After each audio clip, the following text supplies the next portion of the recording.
Imagine being a cop facing down someone twice your size, or dealing with a situation that's spiraling out of control. Sometimes backup is minutes away, but help comes from the most unexpected place. Regular people who see what's happening and decide to step up. These are real stories about ordinary citizens who became heroes when police officers needed them most. Number 1. The Wisconsin Intersection Showdown. December 20th, 2024. Just another cold winter day in Wisconsin when Deputy Morales got what seemed like a routine call about someone causing a disturbance. You know how these calls usually go. Show up, talk to the person, maybe give them a warning, and everyone goes home. But this one was different from the moment he arrived on scene. What are you doing? What are you doing?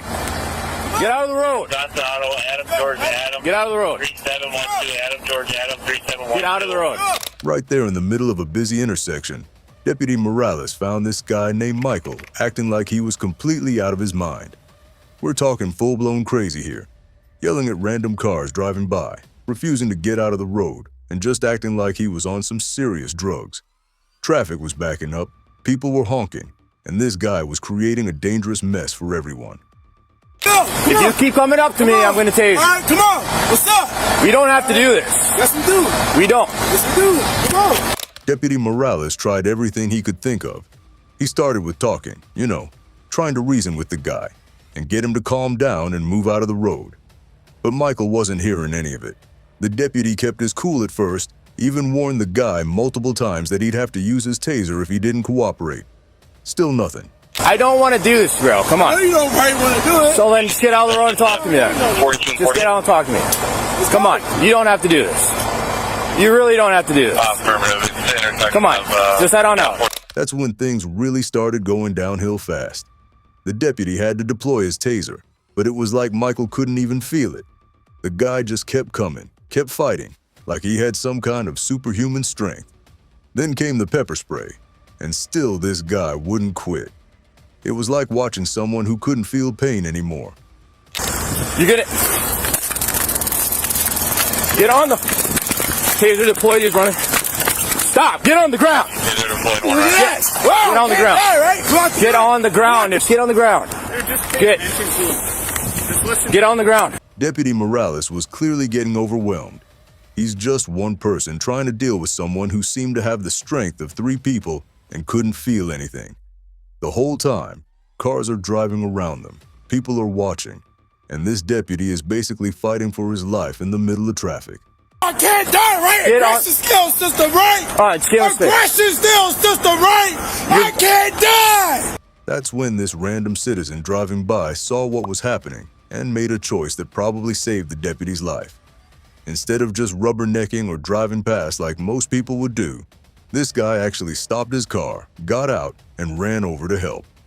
He didn't know the officer, had no obligation to get involved, but he could see clear as day that the cop was in serious trouble. Come on! Are you done?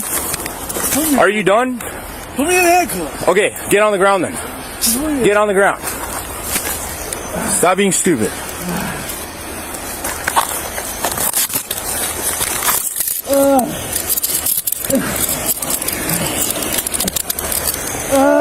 Yeah, it's burning, right? Wait a second. Stop, hold on, dude, chill. Stop fighting. Stop fighting. I'm gonna put you on the ground. Get on the ground. Get on the ground. Get on the ground. Even with 2 people, Michael was still fighting like he was possessed. The struggle went on and on until another Good Samaritan showed up to help. It took 3 grown men to finally get this one guy under control and into handcuffs. Without those civilians stepping in, that deputy could have been seriously hurt or killed. Dude, get on the ground. Stop being dumb.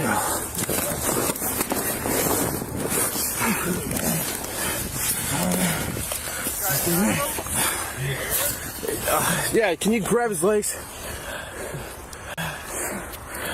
288 dispatch, I got him on the ground. I'm just waiting for backup at this point. Case 2. The South Carolina convenience store shooting. January 1st, 2016, South Carolina.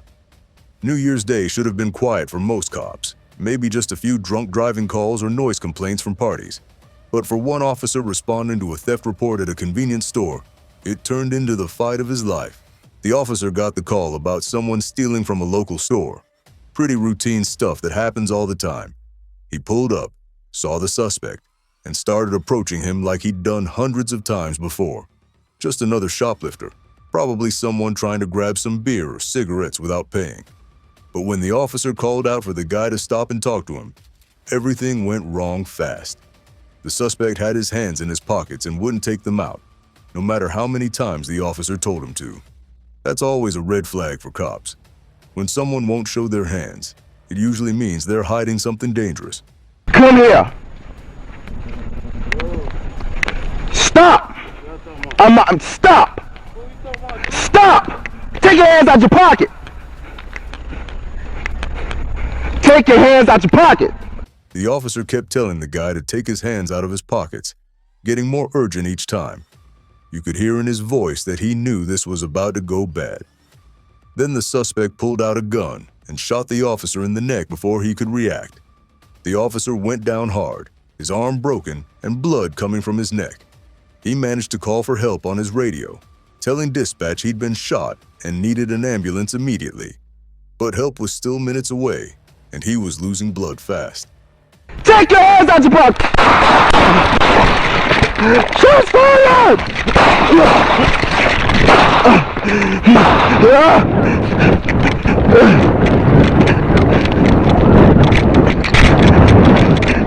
That's when a civilian named John Tompkins saw what happened and ran over to help.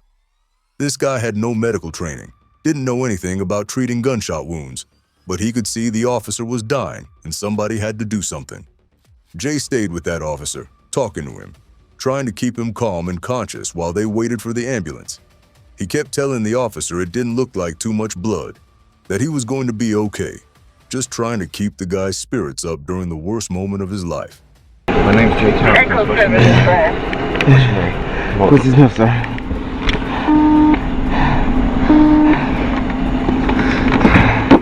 Get that stuff, please, sir. How do I do it? I don't know. The officer was so scared he asked dispatch to tell his family he loved them, thinking he was going to die right there in that parking lot. But Jay kept talking to him, kept him focused, and stayed right there until the paramedics arrived. That civilian probably saved that officer's life just by being there and not letting him give up during those critical minutes. Number 3. The Florida Highway Chaos. March 18th, 2022, Interstate 4 in Tampa. Highway patrol stops are supposed to be routine. Pull someone over for speeding or whatever, write them a ticket, maybe give them a warning, and everyone drives away. That's what Florida Highway Patrol Trooper was expecting when he stopped 24-year-old Alexander Hernandez Delgado that day. Just another traffic stop on one of the busiest highways in Florida. But Delgado had different plans. When the trooper tried to place him in the patrol car, the guy started getting mouthy and argumentative. You know how some people get when they're pulled over. They think if they argue enough, somehow they're not going to get arrested. But this wasn't just complaining about the ticket. This was heading towards something much worse.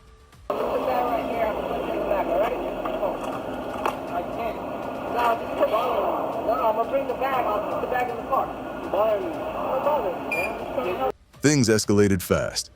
Delgado went from arguing to getting physical, and before the trooper knew it, he was in a full-blown fight on the side of Interstate 4. Cars are flying by at 70 miles per hour, and this trooper is trying to wrestle with someone who's decided he's not going quietly. It's dangerous enough being on the side of a highway during normal times. Add a violent struggle, and you've got a recipe for disaster. Okay, come on, let's go.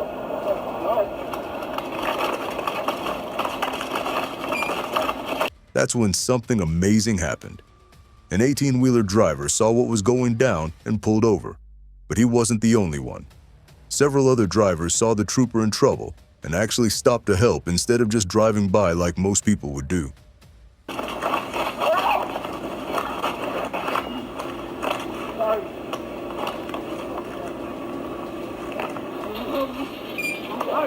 Picture this scene. Multiple Good Samaritans jumping out of their vehicles and running over to help one trooper deal with this guy who's lost his mind. It was like something out of an action movie, except it was real life and someone could have gotten seriously hurt or killed. With all that help, they finally managed to get Delgado under control before he could really hurt the trooper or himself. Think about what could have happened if those drivers had just minded their own business and kept driving. That trooper could have been overpowered, maybe pushed into traffic, or worse.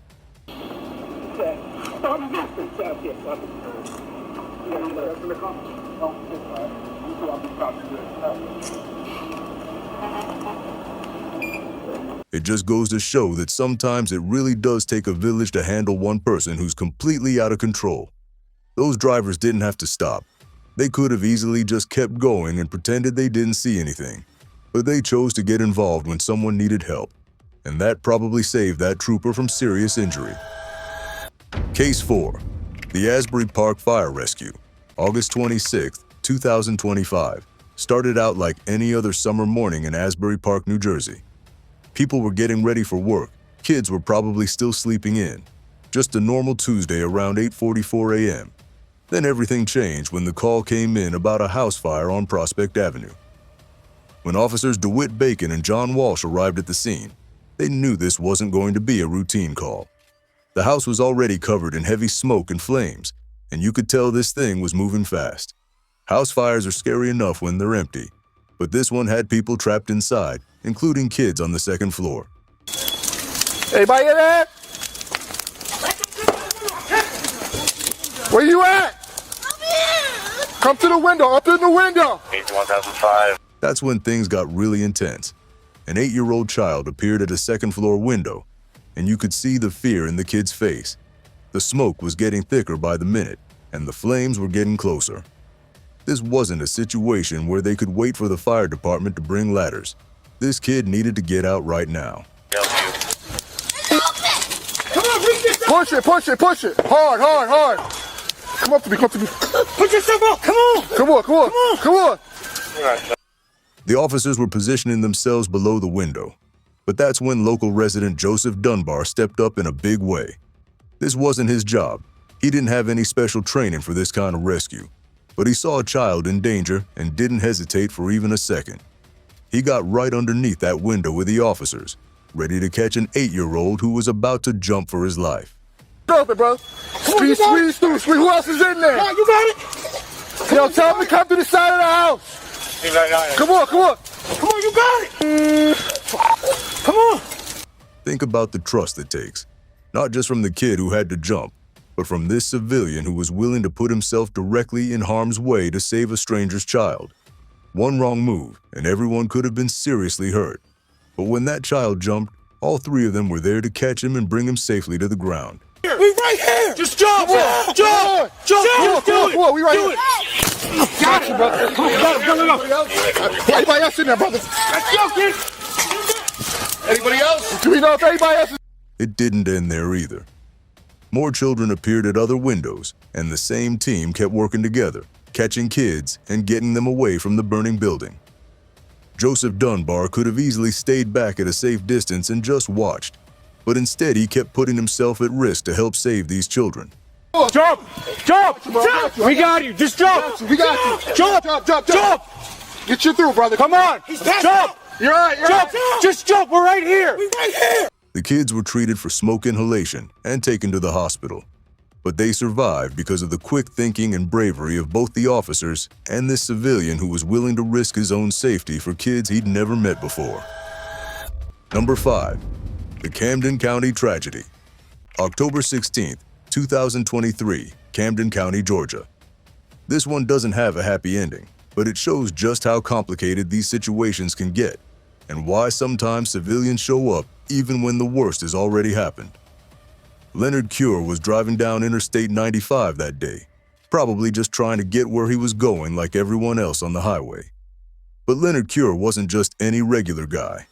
This 53-year-old man had one of the most heartbreaking backstories you could imagine. He'd spent 16 long years in prison for an armed robbery he didn't commit. Think about that. 16 years of his life stolen because the system got it wrong. He was finally freed in 2020 and got $817,000 in compensation for all those years behind bars. Just 3 years after getting his life back, everything changed again. A Camden County Sheriff's deputy clocked him doing over 100 miles per hour and pulled him over for speeding and reckless driving. What should have been a routine traffic stop, maybe a big ticket, maybe an arrest for reckless driving, turned into something nobody saw coming. When the deputy ordered Cure out of his truck, Cure got out but started questioning why he was being arrested for what seemed like it should just be a speeding ticket. The deputy told him that in Georgia, speeding tickets are criminal offenses, which means you can go to jail for them. Cure didn't seem to understand why this was turning into an arrest situation. In the name of who? In the name of the law of the state of Georgia. Step back here now or you're getting tased.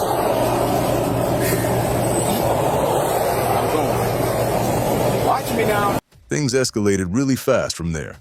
The deputy used his taser, then his baton when Cure kept resisting, and when the struggle continued, he drew his gun and fired one shot into Cure's stomach.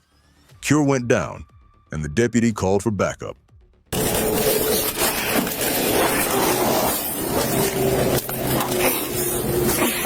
Yeah, bitch. Yeah, bitch. Sit down! Sit down! After the shooting, a citizen showed up with a handgun to help the officer. But by then, the damage was done. Despite CPR and medical attention from paramedics who rushed to the scene, Leonard Cure died from his injuries. Here was a man who survived 16 years of wrongful imprisonment, who had finally gotten some justice and compensation for what was done to him, only to lose his life during a traffic stop just 3 years after being freed. The citizen who showed up wasn't there to prevent a tragedy. He was there to help an officer who had just been through something terrible himself. Case 6. The Mexico Knife Attack. September 4th, 2020. Historic Center, Querétaro, Mexico. Being a female police officer anywhere in the world comes with its own set of challenges. But what happened to this officer in Mexico shows just how dangerous the job can be and how quickly a routine day can turn into a life or death situation. This female officer was just doing her regular patrol duties in the historic center of the city, probably checking on businesses, making sure everything was peaceful, the kind of routine work that police do every single day. She had no idea that someone was watching her, planning something that could have ended her career or her life. A 30-year-old man named Raul from Salvatierre, Guanajuato, had been following her movements and decided he was going to attack her. This wasn't some random crime of opportunity. This guy had been planning this out, waiting for the right moment when she was alone and vulnerable. When he made his move, it was brutal and calculated. He approached her with a knife and immediately went for her gun, trying to disarm her while threatening her with the blade. But that wasn't enough for this attacker. He grabbed her by the neck and continued his assault, probably thinking he could overpower her and steal her weapon.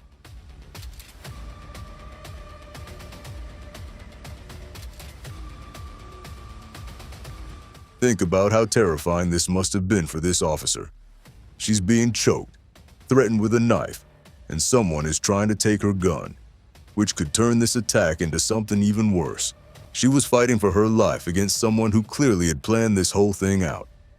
That's when a civilian nearby saw what was happening and made a decision that probably saved this officer's life. Instead of just watching or running away, this person stepped in and helped the officer fight off her attacker. Together, they managed to subdue the man with the knife before he could seriously hurt or kill her. The timing couldn't have been more critical. If that civilian had hesitated even for a few seconds, this could have turned into a murder instead of just an attempted assault. The attacker was determined and violent, and without help, that officer might not have survived. Reinforcements arrived soon after to secure the scene and arrest Raul, who now faces attempted homicide charges. The officer was treated for 2 neck wounds from the knife attack, but she survived because someone was willing to get involved when she needed help the most.